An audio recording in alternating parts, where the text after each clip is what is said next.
Boa tarde a todos, é com muita alegria que aqui estamos para que juntos possamos estudar, falar um pouquinho a respeito desse tema tão importante que é o suicídio.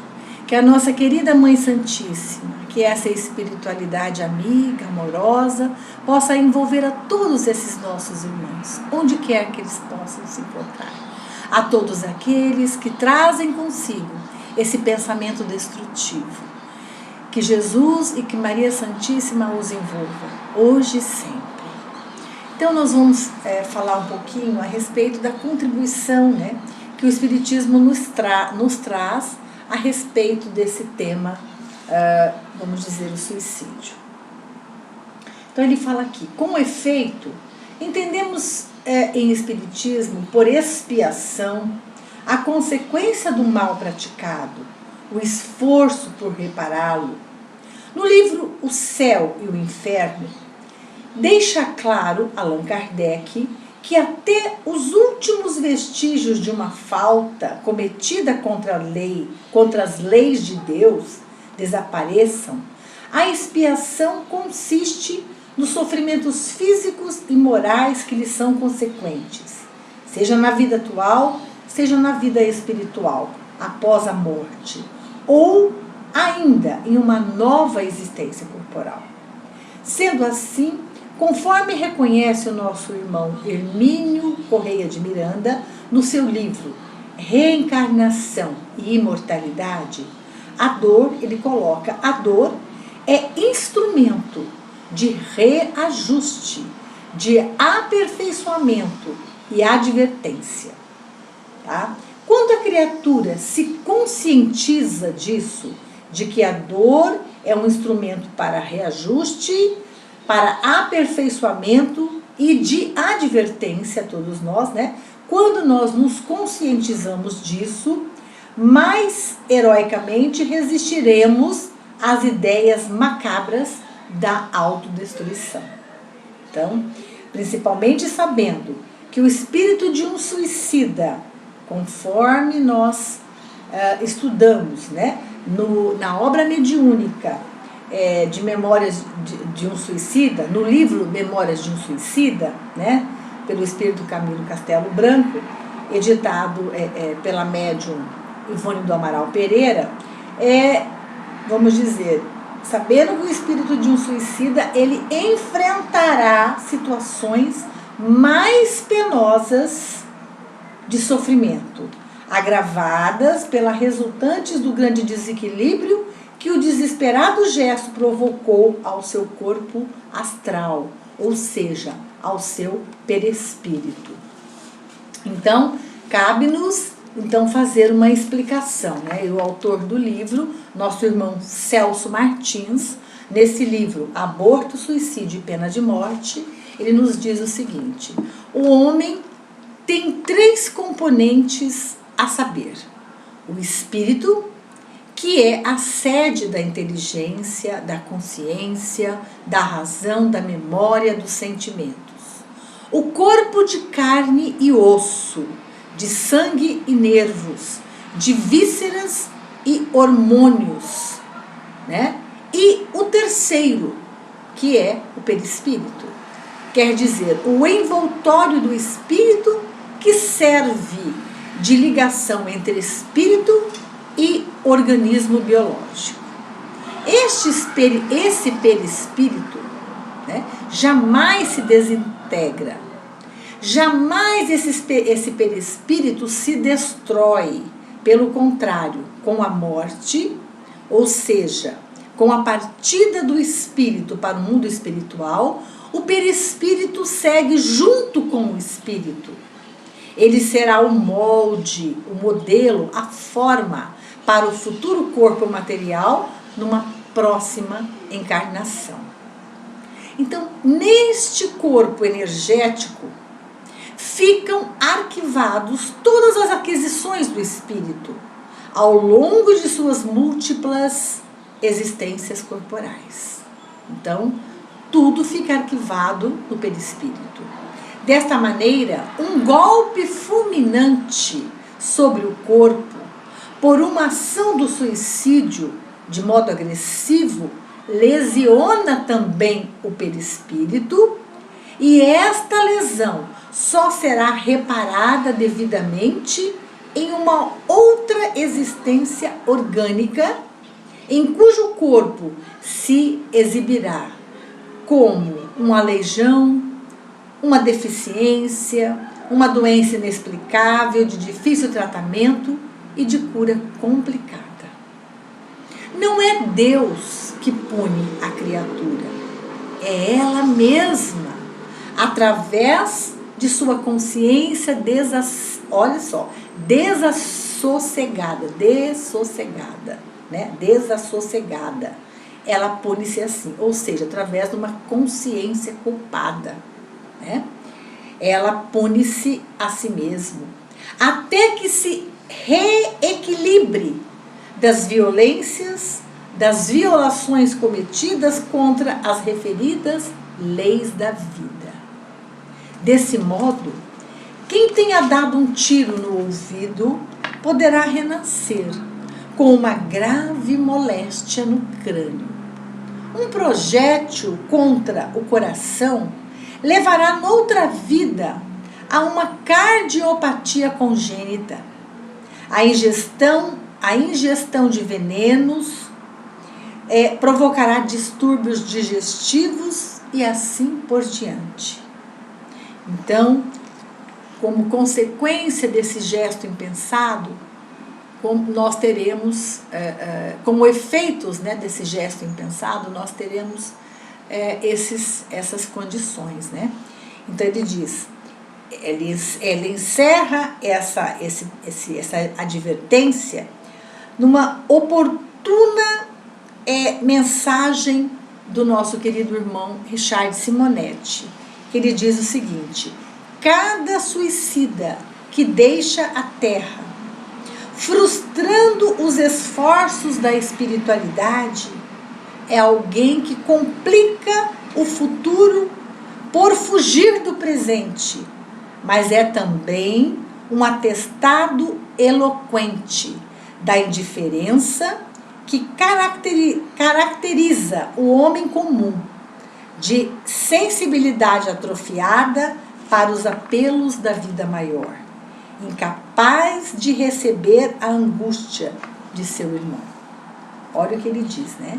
Nosso irmão Richard Simonetti, da qual a gente vem sempre fazendo as leituras, né, dos seus livros.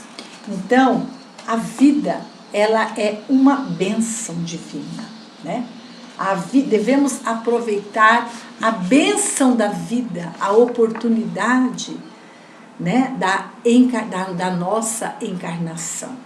Então, claro que todos temos um passado do qual nos recordamos, alguns com saudades, outros com revolta e tristeza. E todos temos de igual modo um futuro no qual manda a prudência, colocamos as mais verdes esperanças. Então, a esperança é um fator essencial na nossa existência. Termos esperança. Enquanto o moço sonha com o porvir, esperando concretizar os seus mais belos sonhos e doces anseios, o velho rememora a vida vivida e percebe que, apesar dos cabelos brancos e das rugas na face, tem agora o tesouro da experiência. Contudo, não podemos ficar parados no tempo, apenas na recordação do que passou, nem apenas sonhar inoperantemente com os nossos desejos que os nossos desejos de vitória se materializem por milagres num simples piscar de olhos. Aliás, já pregava o padre Antônio Vieira: o fruto, quando está maduro, se não se colhe, cai e apodrece. Olha a mãe natureza nos ensinando, e que o padre Antônio Vieira faz uma referência, né? O fruto, quando está maduro, se não recolhemos esse fruto, ele cai e ele apodrece. E afirmava mais esse famoso orador sacro, quando ele dizia: não está a felicidade em viver muito, senão em viver bem. Então, não basta viver muito, é necessário viver bem. Ora, caro amigo, viver bem não é chorar o leite derramado, alegando que tudo está difícil, que no passado era diferente, era mais fácil. Tampouco não é cruzar os braços esperando que a sorte bata a nossa porta, como se fosse uma fadinha mágica com um condão maravilhoso, fazendo de um nada tudo quanto desejamos. Não, a vida implica luta. Olha só, a vida implica luta, esforço, vontade de acertar e de conseguir. Olha só, já dizia o gênio filósofo Voltaire, que a verdade, a liberdade e a virtude, olha só, a verdade, a liberdade e a virtude são as 3 únicas coisas pelos quais devemos amar a vida. Também disse o Padre Germano, grande Padre Germano, através da médium Amália Domingos Soler, que a vida sem virtudes é lento suicídio, ao passo que enobrecida pelo cumprimento do dever, santificada pelo amor universal, é o instrumento mais precioso do espírito para o seu aperfeiçoamento indefinido. Olha só, que maravilha. Então devemos aproveitar, né? Temos a necessidade de valorizar essa vida que nos é oferecida, que nos foi oferecida pelo Criador. E ele continua dizendo aqui: já foi dito que à luz do Espiritismo, o espírito vem de um período muito anterior ao berço e sobreviverá aos processos de desagregação orgânica da morte. Com efeito, ele está de passagem à face da Terra num corpo material para progredir e jamais para repetir os enganos, os erros e os equívocos do passado. Caberá a tarefa de construir o seu futuro melhor em todos os sentidos. Escrevendo pelo médium Francisco Cândido Xavier, o espírito de Humberto de Campos fez, inclusive, expressiva comparação dizendo essas palavras. Então vamos ver o que diz Humberto de Campos. A vida, na sua expressão terrestre, é como uma árvore grandiosa. A infância é a sua ramagem verdejante. A mocidade se constitui de flores perfumadas e formosas. A velhice é o fruto da experiência e da sabedoria. De nada vale, então, suspirar saudosamente o dia que já se passou, nem viver sonhando de olhos abertos com o futuro sem agir no sentido de que aquilo que desejamos se faça realidade. Importa viver, e viver bem, viver em obediência às leis de Deus, sem tristezas, nem ansiedades, o dia de hoje, o agora que se nos apresenta. É hoje, não é amanhã, não foi ontem, é hoje. Do passado, recorda-se apenas aquilo que nos trouxe alguma experiência gratificante, deixando na lixeira do esquecimento os incidentes desagradáveis. Quanto ao porvir,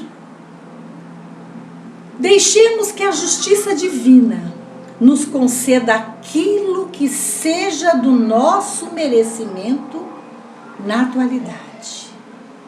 Por isso, o escritor russo Leon Tolstói recomendava nestes termos: é vivendo sem medir o tempo passado, nem o tempo futuro, que se vive realmente livre e sem preocupações. Vou repetir.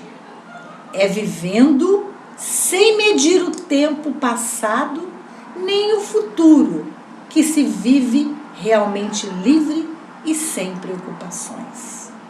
Bem sei, querido amigo, que às vezes aparecem situações delicadas, circunstâncias adversas, problemas inesperados em nosso viver.